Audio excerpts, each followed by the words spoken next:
Tabs or spaces? Merge or rebase? Vim or Emacs? These questions have plagued developers for centuries.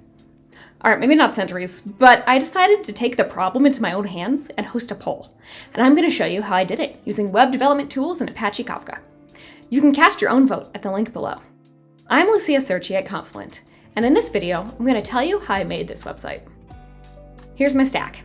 On the front end, I stuck with CSS, HTML, and mostly vanilla JavaScript, so that anyone using a higher level framework would be able to translate the logic.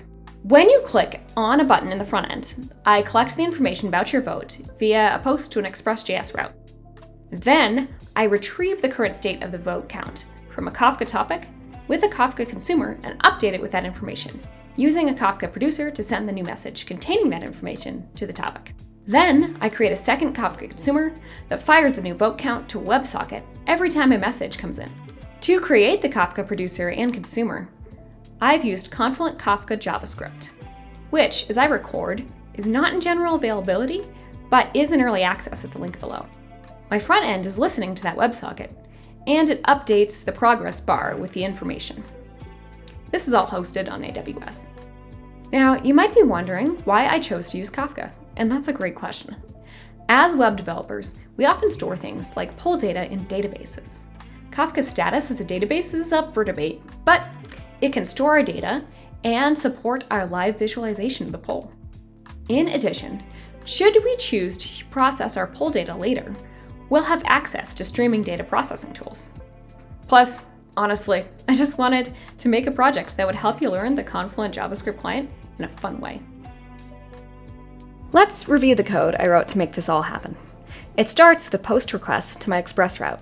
I have attached an event listener to my buttons that fires this request on click. The data, including information about the vote, the name of the question, and the timestamp is sent to my route. I'm including the timestamp here in case I want to use stream processing like windowing in a later iteration of the project.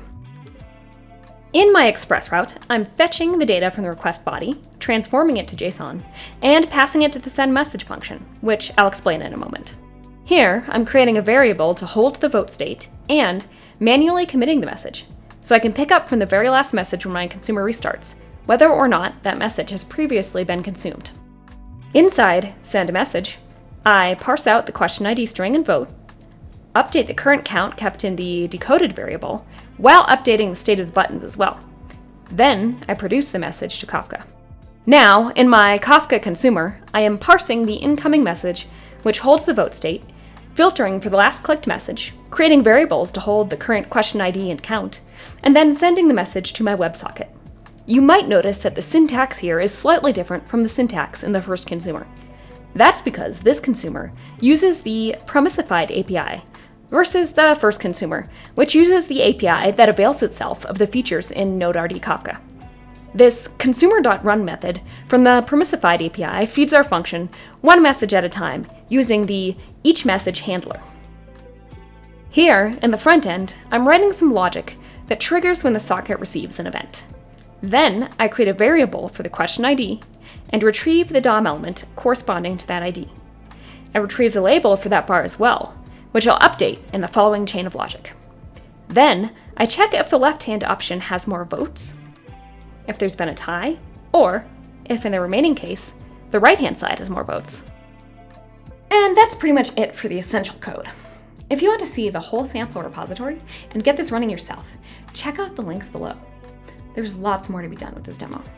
Perhaps instead of updating the state in the backend, we could do some processing and create an aggregation with a stream processing tool. Or what if you wanted to see what percentage of developers who voted for tabs also voted for rebase? What would we do if you wanted to be able to change your vote? Or maybe fingerprint the users so that they couldn't cheat? I'll leave these features as a challenge for you, my dear viewers. In the meantime, don't forget to like and subscribe. See you next time.